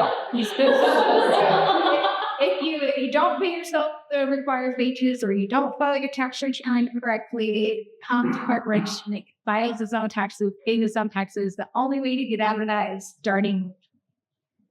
You are just like correcting along this information. Amazing. If they hear, I'll do a new export collection, but you have to wait 5 years. So, number one, this regard, there's no additional liability, but that's Well, themselves. I mean, because you have the LLC protections, but it's really easy to pierce that. It's easier to pierce that veil, even as an LLC. It's still recommended. An LLC is still better than just a regular sole proprietorship for sure. I don't want to think no, because when I say no, meaning like no more than a regular LLC. It's that like when you go up the ladder and become a corporate, that is actually better liabilities. Okay. what Amber's talking about is business judgment rule. So if you're a corporate officer, you're making your own corporation, as long as you're acting on the best knowledge, pretty hard to pierce it. So if the account tells you something you can do what the account says, if the account's completely wrong, Well, if you ask your buddy, that we always talk about, that's not going to fall for the business judgment rule. So that there's like extra, but as long as you're still keeping separate, Yeah, no, that's like none at all. Yeah, still better than a sole proprietorship, but it's just less. what the piece on that's cool. So S corp 10 corporation liability. just another way to register, not an addition fee to be. No. And it's free to do. Yeah. So and it actually has nothing to do with the state of Washington, for example. The LLC is an LLC is an LLC in the state of Washington. They don't pay heritage tax. It's strictly with the IRS that this makes a difference. Okay. But that's why I mentioned you set up your LLC and you can choose how your tax tier, because I knew Amber was going to talk about this. You're an LLC, you choose to be taxed as one of these. You're doing your EIN application. It doesn't change your structure. So To be clear, you don't necessarily get to choose it. You either get dumped into one of these automatically, and in order to choose the other, you have to file a flip. Okay. If you had a pre-existing business with the UBI for say of Washington and it has applied for an LLC. If that business is not an LLC, I think you have to actually start a new business. So Become down an LLC, a new UBI. Wait, you stack UBI number. Yeah. Fresh. But that's why I love LLCs, is because you can, like, that is the only entity structure that you can basically get taxed at all, like, you use all the page. Cool. Yeah. Well, I mean, Like how they have page. So I guess I should just put it for all of it.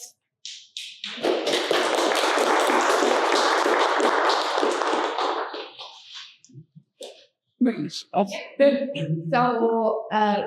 It's a lot really wealthy. yeah, I was super high level. There's something different for actually not something that's the most trying You know, it's great that it's like sort of encapsulate the things for it to take away completely. Yeah. Folks here who have never started an LLC or like you walk us you did it steps well, and so my first step now feels like to grab one of your flyers and start walking through the English you gave us there and talk to SIMBA and they go.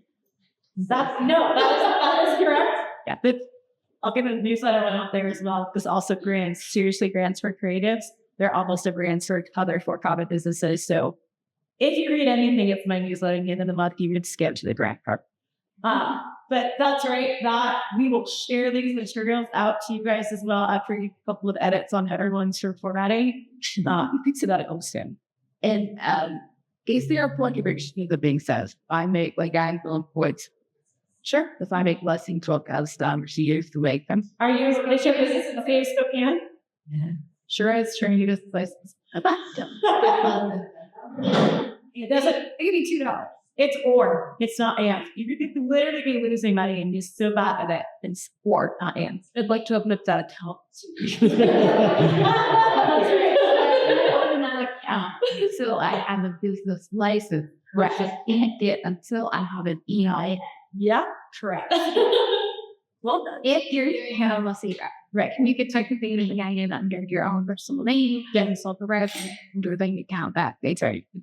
And if it's right, even if you're a sole proprietor and others like or sole proprietors, definitely keep your business separate because there's just loans, record keeping, grants. There's so much financial information in grants. And I always say it because it's available to you. Generally, when I'm talking to other businesses, I'm like, grants aren't for you. Don't even worry about when asking you that question. But grants are for you. I have a question about that. With the grants, it's actually great having some artists going through the grant process. The grant money you get, how is that? Those are yours. It's taxable. Whatever grant you get is taxable. Like I've only seen, like I think 2 that have not been taxable. So, and that was when during COVID, when the IRS started like the federal government was basically pushing funds to everybody. The Iowa grant was not taxable, and then the I was taxable. Yeah, that always came up and said, Woo, you're wrong about that. Yeah. that's how they get that. It is how they presented it, but unfortunately, people are wrong in the fact that a petition presented from the city was incorrect. That is taxable. In The IRS has deemed all of that funding taxable. It was the PPP I think that's and the IPO grants / loan were the only 2 I've ever seen. The ARPA is unfortunately, and I didn't answer that question for a lot of people. Yeah. You have a question? So, Scary speech. wait, It's do that. Feels stuff I stuck on it. Why I started my arm. So what kind of tax license do I want to have? I followed hella using the district area that I've left the act for it. So I'm gonna file my taxes in my own personal tax sheet. But if we need to file like they ask you my business license renewal and my we're Secretary of State, so I'll let you know. But you have to file tax state if I So if it's Washington State, you always have to file the number tax, no matter what entity structure you have. Robin kind of touched on that. But B&O taxes is business time and vacation tax, services, any kind of business. And now they say that they are. They're like senior histories and certain rentals, a few other like really unique things. And you get a business license, I'm a very keen up for that. Because it doesn't like shoot you an adventure to where you want to go. It's like, I know you said that you've always said to work, but do you happen to have a salmon fish hatchery? And that question comes up and we're like, what are you talking? but the more I has that similar, but So you rent them out. That's taxes. And that's the service that you provided. So renting, short-term rentals are subject to being inspected. So when I say rentals, I'm talking about like if I have a rental property and I'm renting apartments, so my renting out, it has to be, it's 8 days or more rental is deemed not taxable for being purposes. But so hotels are taxable. So our Airbnbs or rental, Airbnbs are a completely different category of taxable. So they are considered a business. You have to put it on a Schedule C, and it's subject to some kind of tax. Just FYI. so it no, I say, but I'll keep it to myself. Well, I'd say I'll just keep it. Hey, this is really in the bills turning. Really appreciate this meeting. I'd like to say, I would say, and everyone won't say it. I definitely will talk through people. I see a lot of financial information, especially in grant applications or other kinds of things, just helping people figure things out. And sometimes they say, you just need a little tweak here. And then sometimes they say, please better enter in your stuff instead of your QuickBooks or your Zoho or your Sage or your fill of the blank Or for your last 5 years. Well, I was really excited or we've never checked anything. We're just gonna go online. Tough cool. But their stuff was that if your QuickBooks for you and the categories range or you're filming like at a very reasonable price. And people who have done it up there always go back to you and happy guys. So if you don't know, or you're like, this is a weird thing, like where do I put this 15-cent check? Is a documentary I made 12 years ago was aired on Netflix once. Like, where's the scale? Like, how do I track it? Maybe I can look at that. like if you're an artist and you mention another artist in your video, does that artist come to your doorstep and say, "What do you want to be?" There's a lot of questions. That's a bigger discussion. I have a question on annual minutes. Like just minutes. So I opened up my LLC. I've been in business for a year, and then the Secretary of State's like, "Go file your minutes." You don't be done. You file your annual report, which is literally just a verification of addresses. Okay, and then I keep my minutes to yourself. Fire you have minutes for IRS purposes, but only in your auditing status. And if I was the only business where it's like minutes of meeting with myself, But that's one time. If you're a corporation, there's multiple ones. And that's Yeah, at least if you're a corporation, you have to have at least an annual honors. yeah, right. And just on that note, when you move to an LLC, suddenly you're going to get all these emails from people who are scared. Yes. Who want you to pay them. They're going to tell you that they're intended to government. And so you got to file your minutes. You got to file this. Don't have to end It's a lie. Go on the Secretary's website and you up. There are some states that require minutes to be filed. Washington is not. So that's why you get those scanners saying file your minutes, because if you don't know the state rule and like what you're supposed to file later, people will help. I've actually got 6 of those in the last. Yes. Yeah. And we will happily identify for you. Like if you send me an email with a picture, I will quickly tell you whether it's valid or not. You also get that from state labor and industries. L&I does not send you things about that ever, unless you're in trouble and it's formal renewal notice a certain amount. So And the IRS will never call you unless you've already been working with a specific auditor or agent. They will always send you a letter and notice multiple times. So if you get a call saying, you know, pay your taxes because your local magistrate, first of all, that right there, it's not. But they try to give like the line right that IRS will not call you. They definitely know how to pay in anything but paychecks directly to through the United States Treasury. But if I wanted a lot of fun junk mail, like big catalogs for office furniture when you're the smallest LLC in the world, I will get that too.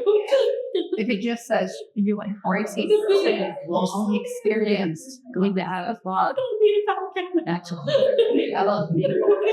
Okay. All right. We got any other questions? It's so absolutely. Yeah. So I'm still prepared.